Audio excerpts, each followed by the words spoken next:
La Voix des possibles, une émission du révérend pasteur Alessandro Tossa.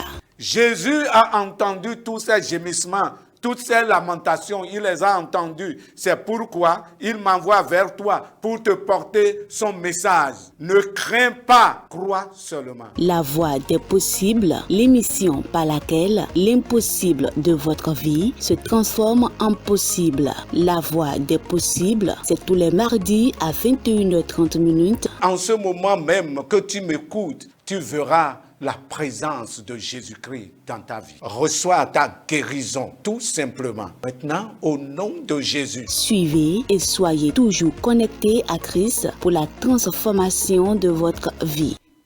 Gloire à Dieu dans les lieux très hauts et paix pour chacun de vous et dans vos maisons respectives. Au nom de Jésus-Christ de Nazareth. Amen. Aujourd'hui, c'est le même thème, la nourriture qui détruit la destinée. Et nous allons voir l'épisode 5. La nourriture qui détruit la destinée. Et nous sommes dans Matthieu, le chapitre 4, du verset 1 jusqu'au verset 4. Alors Jésus fut amené par l'Esprit dans le désert pour être tenté par le diable. Après avoir jeûné 40 jours et 40 nuits, il eut faim. Le tentateur s'étant approché lui dit, « Si tu es fils de Dieu, ordonne que ces pierres deviennent des pains. » Jésus répondit, « Il est écrit, l'homme ne vivra pas de pain seulement, mais de toute parole qui sort de la bouche de Dieu. » Prions. Notre Père, que le Saint-Esprit enseigne cette parole à chacun d'entre nous et à tous ceux qui écoutent, au nom de Jésus-Christ de Nazareth. Amen. La nourriture qui détruit la destinée. Ici encore, il s'agit du pain, il s'agit de la nourriture et il s'agit de la faim. Qu'il vous souvienne que nous avons parlé de la faim de Ésaü et maintenant ici, c'est Jésus qui a faim. Il s'agit de la faim. La première question que je voudrais poser, c'est qu'est-ce qui a causé la chute de Adam dans le jardin d'Éden? C'est la nourriture, c'est le manger. La parole de Dieu dit, elle prit de son fruit et en mangea, manger. Elle en donna aussi à son mari qui était auprès d'elle et il en mangea, manger. Genèse le chapitre 3, le verset 6.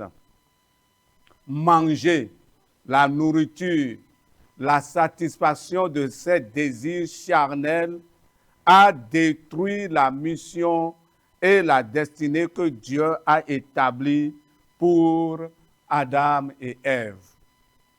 Dans Romains, le chapitre 5, le verset 14, la parole de Dieu dit, « Cependant, la mort a régné depuis Adam jusqu'à Moïse, même sur ceux qui n'avaient pas péché par une transgression semblable à celle d'Adam. » Donc, au lieu qu'ils apportent la vie, parce qu'ils ont mangé, parce qu'ils ont mangé le fruit, alors ils ont apporté la mort, entraîné la mort et la mort de la race humaine. La nourriture, donc, peut détruire la destinée merveilleuse que Dieu a établie pour quelqu'un. Et quand nous arrivons à Ésaü, qu'est-ce qu'il a fait? Que Ésaü a perdu son droit d'aînesse. C'est toujours manger. Il eut faim et il avait mangé et il avait bu. Et il a perdu le droit d'aînesse. Ici, il s'agit de Jésus et il s'agit de Satan. Satan et Jésus. Et nous allons voir le dessein du diable à l'égard de Jésus. Une fois encore, ici, la parole de Dieu dit, Jésus eut faim, parce qu'il a jeûné 40 jours, 40 nuits, et il eut faim. Et parce qu'il a faim, qu'est-ce que le diable a fait, une fois encore, le diable avait voulu passer par la nourriture pour pousser Jésus dans l'échec et le chaos de l'humanité. Il voulait passer par la nourriture parce que Jésus a faim. La faim, c'est une situation que le diable a toujours exploitée. La faim est une situation que le diable veut encore exploiter ici. Il a toujours exploité la faim, quand vous avez faim. Bien-aimés, je veux parler aux serviteurs de Dieu. Quand on commence le ministère, tout le monde n'a pas eu la grâce de commencer le ministère dans les bonnes grâces. Le ministère est difficile. Parfois, on n'a pas la nourriture, on ne peut pas manger parce qu'il n'y en a pas. Et il n'y a pas ça dans la chambre, il n'y a pas ça ailleurs. Et les casseroles sont vides, les cruches sont vides. J'ai vécu cela, c'est pourquoi je connais et j'en parle. Parce que tout le monde n'a pas commencé le ministère de la même manière. Et le diable, pendant ce temps-là de faim, il profite pour donner un message subtil au couple ou, n'est-ce pas, à ce serviteur de Dieu. Il croyait donc, le diable croyait que Jésus est Adam. Il croyait que Jésus est Ésaü. Il croyait que Jésus allait accepter sa proposition. C'est pourquoi, de façon subtile, il dit à Jésus, « Si tu es fils de Dieu, ordonne que ces pierres deviennent des pains. » Que ces pierres deviennent des pains. Tu es fils de Dieu, non? Pourquoi tu auras faim comme ça? Pourquoi la faim te dérange et ton corps est faible comme ça avec toute la puissance que toi tu as en tant que fils de Dieu et tu auras faim comme ça? Ah non, tu ne peux pas avoir faim comme ça. Utilise la puissance, utilise pour fabriquer les pains, utilise pour que ces pierres-là deviennent du pain et tu vas manger. Qu'est-ce que tu fais comme ça? Satan poussait Jésus à utiliser sa puissance pour se procurer de la nourriture. Autrement, il voulait pousser Jésus à utiliser sa puissance pour sa propre satisfaction charnelle. Et quand, bien-aimés, vous n'avez pas de la nourriture, le diable utilise cette situation pour vous demander de faire n'importe quoi. Or, toi, tu es enfant de Dieu, Jésus est puissant comme ça et tu es enfant de Dieu et tu vas rester dans cette situation-là. Non, tu ne peux pas rester dans cette situation quand même. Toi, tu es serviteur de Dieu, surtout que Dieu t'a oint et tu utilises l'onction de Dieu et beaucoup de choses se passent, beaucoup de miracles se produisent. Et tu auras faim comme ça et la nourriture va manquer dans ta maison comme ça. Non, ce n'est pas possible. Le diable veut que l'on utilise l'onction qu'on a pour glaner de la nourriture, surtout lorsqu'on a faim. Pour l'onction qu'on a, la renommée qu'on a, le respect qu'on a, le diable veut qu'on utilise pour satisfaire ses besoins charnels. Bien-aimés dans le Seigneur, je veux parler à ceux qui font les veillées de prière, les jeûnes et prières, les prières matinales, uniquement chez les personnes aisées. Uniquement chez les personnes aisées. Vous avez beaucoup de membres, vous avez beaucoup de fidèles dans votre communauté. Mais vous là, ce n'est que chez les personnes aisées là que vous faites les veillées, que vous faites les prières matinales, que vous faites les jeûnes et prières, parce que vous savez que quand, n'est-ce pas, vous allez faire ça, après là, on va vous donner un petit copieux, un petit déjeuner copieux, un dîner copieux, un déjeuner copieux, parce que vous savez que quand vous serez prêt à partir, ce serait accompagné d'une enveloppe. L'onction que Dieu vous a donnée, ce n'est pas pour cela. Et les autres qui sont là, Il y a des gens qui n'ont pas les moyens et qui sont là et qui ont besoin de jeûne et prière aussi. Ils ont besoin aussi de prière matinale. Ils ont besoin aussi de ces choses. Mais vous n'allez jamais chez ces personnes parce qu'il n'y a pas de la nourriture chez eux. Je veux parler à ceux qui laissent les fidèles de son assemblée sur laquelle il a été établi pour se promener chez les personnes aisées ou plus ou moins aisées d'une autre communauté, d'une autre assemblée sur laquelle quelqu'un d'autre est établi. Il est pasteur là, il est apôtre là, il est évangéliste là, mais vous laissez votre communauté et c'est chez ces fidèles-là et surtout les personnes aisées là, c'est chez eux que vous allez faire jeûne et prière, vous allez faire prière matinale, vous allez faire veillée et prière. Mais vous ne vous promenez jamais chez les autres qui n'ont rien. Et ils sont là dans la même assemblée, mais vous ne faites pas ça. Parce que vous savez simplement que de l'autre côté, il y a la nourriture, il y a à manger. Et qu'au retour, vous pouvez avoir quelque chose derrière votre moto ou dans la malle arrière de votre voiture et votre poche peut apporter quelque chose, la nourriture et l'onction que Dieu vous a donnée, vous vous promenez pour faire cela. Ceux qui ne font que se promener dans le bureau des personnes élevées en dignité. Il y a beaucoup de gens qui ont de bureaux. Les ateliers sont là. Les ateliers des fidèles sont là. Les lieux de vente sont là. Les boutiques des autres sont là.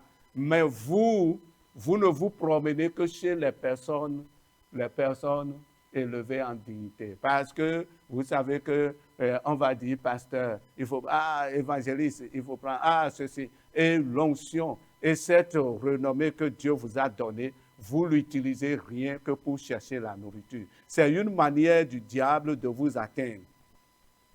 C'est une manière du diable de vous atteindre. C'est une manière du diable de dire, mais quand même, il y a les personnes aisées là. Et toi, avec l'onction que tu as, comment, laisse les autres là tranquilles. Si tu vas là-bas, tu n'auras rien. Va chez les autres, tu auras la nourriture. C'est Dieu qui bénit. C'est Dieu qui donne la nourriture. Vous faites tout cela simplement parce que Dieu vous a donné une onction. Parce que Dieu vous utilise puissamment. Parce que simplement, quand vous priez, des miracles se produisent. C'est bien, c'est normal, mais non pas pour commander le pain, la nourriture, parce que vous n'en avez pas. Et ces personnes, pour la plupart, chez qui vous passez, oui, aiment cela. Ils veulent apprivoiser les puissamment ouins. Ils veulent les apprivoiser pour eux seuls. Pour que, n'est-ce pas, eux autres là, on soit toujours dans leur maison parce qu'ils ont la nourriture pour donner, parce qu'ils ont enveloppe pour donner. Et ils sont là, ils retiennent en quelque sorte captifs ces serviteurs de Dieu. Une enveloppe pour accompagner. Mais je dois avouer que d'autres hommes de Dieu et d'autres frères ne sont pas de cette nature-là. Ils supportent et ils ont foi en Dieu. Le diable a dit à Jésus, mais fais ça. Mais voyons la réaction de Jésus. Jésus répondit, il est écrit, l'homme ne vivra pas de pain seulement, mais de toute parole qui sort de la bouche de Dieu. Bien-aimé, Jésus a montré au diable qu'il n'est pas venu pour utiliser la puissance que le Père lui a donnée pour ses propres satisfactions et charnelles. Il a prouvé au diable qu'il n'est ni Adam ni Ésaü. Lui, il est le Fils de Dieu, venu pour faire la volonté du Père. Il est le Fils de Dieu, venu pour sauver l'humanité. Un jour, lorsque ses disciples le pressaient à manger, il le pressait à manger, il dit, il faut manger. Et voici la réponse que Jésus a donnée dans Jean, le chapitre 4, le verset 34. Ma nourriture est de faire la volonté de celui qui m'a envoyé et d'accomplir son œuvre. C'est ce qu'il a répondu à ses disciples. Chers évangélistes, chers pasteurs, chers prophètes, chers docteurs, chers apôtres, chers moniteurs, bref, cher intercesseur, bref, cher homme de Dieu, peut-être l'usage que tu fais de la puissance que Dieu t'a donnée est-il conforme à la volonté de Dieu? L'usage que tu en fais, la puissance que Dieu t'a donnée, le renom même que Dieu t'a donné, l'usage que tu en fais, est-il conforme à la volonté de Dieu? Est-ce que c'est pour cet usage-là que Dieu t'a donné la puissance de son Esprit Saint? Est-ce que c'est pour cet usage-là? Est-ce pour glaner la nourriture? Est-ce pour le pain et le vin que Dieu t'a donné sa puissance? Est-ce pour manger et boire seulement, que pour cela seulement que Dieu t'a donné sa puissance? Jésus a montré au diable qu'il n'est ni Adam ni Ésaü pour succomber à la tentation du pain, c'est-à-dire la tentation de la nourriture. Non, homme de Dieu. Satan peut utiliser simplement ce fait-là pour détruire, pour, n'est-ce pas, te dépouiller de la réalité de ton ministère. Il peut utiliser, frère, il peut utiliser cela pour te détruire. Ne sois pas Adam, ne sois pas Ésaü, mais plutôt revêt l'image de Jésus-Christ qui t'a enrôlé dans le ministère. Je ne veux pas dire qu'il ne faut pas prier pour les frères, mais le mobile de votre cœur, quand vous vous déplacez de la maison, nous savons de quoi nous parlons. Nous savons de quoi nous parlons. Beaucoup de serviteurs de Dieu ont fait cela. Et parce qu'ils ont fait cela, Dieu leur a retiré simplement l'onction qu'ils ont. Et ils sont comme des épaves. Ils sont comme des épaves au garage. Et ils sont au garage. Et on ne les voit plus aujourd'hui. Je sais de quoi je parle. Parce que je suis aussi pasteur. Et j'ai exercé le ministère. Et je continue d'exercer le ministère. Et qu'il faut dire la vérité, n'est-ce pas, à un certain groupe d'hommes de Dieu pour que leur ministère soit sauvé. Dieu vous a destiné, Dieu vous a donné un merveilleux ministère. Dieu vous a donné un merveilleux ministère. Dieu vous a donné une merveilleuse destinée. Est-ce pour la nourriture qui manque parce que vous avez faim aujourd'hui? Vous voulez, n'est-ce pas, rejeter, renverser toute cette destinée, tout ce bonheur que Dieu a préparé pour vous, parce que vous voulez pour la nourriture, et vous allez ternir votre image, et vous allez ternir l'image de Dieu, comme si Dieu qui vous a appelé ne peut pas s'occuper de vous, et qu'il faut se promener pour simplement au nom de prière, au nom de veillée prière, au nom de prière matinale, au nom de visite, au nom de ceci et cela, que pour avoir de la nourriture. Dieu est capable de vous soutenir. Je sais de quoi je parle. Dieu est capable de vous soutenir. Bien-aimés frères, même frères en Christ dans l'église du Seigneur, si, n'est-ce pas, c'est pour la nourriture que le diable va vous dérouter de votre chemin, du chemin de la foi. N'acceptez jamais. Pour la nourriture, le diable ne peut pas vous dérouter. Il ne peut pas vous dérouter. N'acceptez jamais, refusez. Jésus a refusé et lui a dit, moi, il est dit, l'homme vivra aussi de la parole de Dieu. Et dans la parole de Dieu, il y a la nourriture. Parce que la foi peut procurer la nourriture. Je sais qu'un jour, il n'y avait rien à manger quand j'ai commencé le ministère. Et mon épouse me demandait, mais papa, qu'est-ce que nous allons faire aujourd'hui? Et je lui ai dit, Dieu est là. La foi, Dieu est là. Je sais que Dieu est là et Dieu nous voit. Mais à un moment donné, je suis sorti simplement juste pour aller au bord de la voie, pour évangéliser un peu. Et qu'est-ce que je veux voir? Je vois un homme qui est descendu d'un véhicule. Il était en train d'aller à Cotonou et il est descendu du véhicule et il a dit, « Ah, pasteur, c'est toi que je cherchais. C'est toi que je cherchais. Je me suis demandé si je viens ici maintenant, comment est-ce que je vais te voir? Te voilà. J'ai un colis pour toi. » Et il sort du véhicule un colis d'iam et il sort un colis de riz plus de l'argent. Il dit, Dieu m'a dit de te donner. Dieu est capable de vous nourrir. Vous n'avez pas besoin de vous camoufler derrière le jeûne et prière, derrière choses pour se promener chez les personnes aisées. Je ne dis pas de ne pas visiter les personnes aisées. Je ne dis pas de ne pas s'occuper d'eux.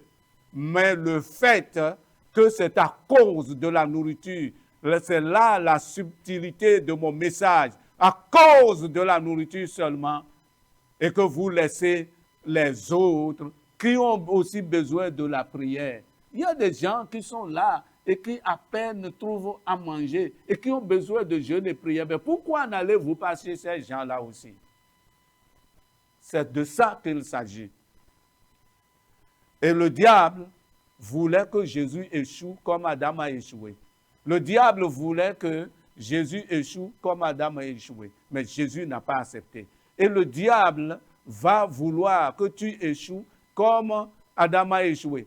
Lui va vouloir que tu échoues comme, n'est-ce pas, Ésaïe a échoué. Mais toi, homme de Dieu, n'accepte jamais. Toi, frère, n'accepte jamais. Mais il y a un temps pour tout. Il y a un temps pour la nourriture. Dieu, voilà la consigne de Dieu. La consigne de Dieu, homme de Dieu, nous le savons très bien. Dans Jean 21, 15 à 17, alors Jésus dit, « Paix mes agneaux, paix mes brebis, paix mes brebis. » Et dans Actes, le chapitre 20, le verset 28, l'apôtre Paul dit aux évêques, « Prenez garde, donc garde à vous-même et à tout le troupeau sur lequel le Saint-Esprit vous a établi évêque pour paître l'Église du Seigneur qu'il s'est acquise par son propre sang. » Paître l'Église, paître le troupeau, paisser le troupeau. L'apôtre Pierre, lui, il dit dans son épître 1 Pierre 5, 2, il dit aux anciens, paissez le troupeau de Dieu qui est sous votre garde, non pas par contrainte, mais volontairement, selon Dieu. Et il ajoute, non pour un gain sordide, mais avec dévouement. Travaillez, paissez le troupeau. Et le Seigneur vous soutiendra. Peut-être que pendant que je prêche, alors vous vivez la faim dans votre maison. Et que le diable s'est déjà approché de vous. N'écoutez pas la voix du diable, mais écoutez plutôt la voix de Dieu. La nourriture vient de Dieu. Dieu ne permettra pas que vous mourrez à cause de la faim. Dieu viendra à votre secours. Voilà la consigne. Et Jésus, lui, quand il a fait cela, Dieu l'a souverainement élevé. Quand Jésus a fait cela, il a eu la victoire sur le diable et ses démons. Oui, il a eu l'élévation. Il est assis à la droite de Dieu dans le ciel. Oui, il est assis au-dessus de toutes les dominations, les autorités, les principautés, toute puissance, tout nom. Et il est là au siècle des siècles. Frère, imite Jésus-Christ. N'accepte pas les propositions du diable au sujet de la nourriture, au sujet du pain, au sujet du manger et du boire. Ça va t'amener dans le décor. Suis les voies normales de Dieu et Dieu te bénira. Dieu te bénira. Pas à cause du pain. N'échoue pas, que ton ministère n'échoue pas à cause du pain. Que la vie chrétienne n'échoue pas à cause du pain. Ne connais pas de naufrage dans la foi à cause du manger et du boire. Que Dieu te soutienne et que Dieu te bénisse. Amen. Dieu éclaire tous ceux qui maintenant sont sous la tentation du diable à cause de la nourriture. Éclaire-les maintenant et donne-leur le courage de se relever pour avancer. Que ton nom soit béni au nom de Jésus-Christ de Nazareth. Amen. À Dieu seul soit la gloire, l'honneur, la puissance et le règne dans tous les siècles. Au nom de Jésus-Christ. Amen. Que Dieu vous bénisse. La voix des possibles, une émission du révérend pasteur Alessandro Tossa. Jésus a entendu tous ces gémissements, toutes ces lamentations, il les a entendus. C'est pourquoi il m'envoie vers toi pour te porter son message. Ne crains pas, crois seulement. La voix des possibles, l'émission par laquelle l'impossible de votre vie se transforme en possible. La voix des possibles, c'est tous les mardis à 21h30. En ce moment même que tu m'écoutes, tu verras la présence de Jésus-Christ dans ta vie. Reçois ta guérison, tout simplement. Maintenant, au nom de Jésus. Suivez et soyez toujours connectés à Christ pour la transformation de votre vie.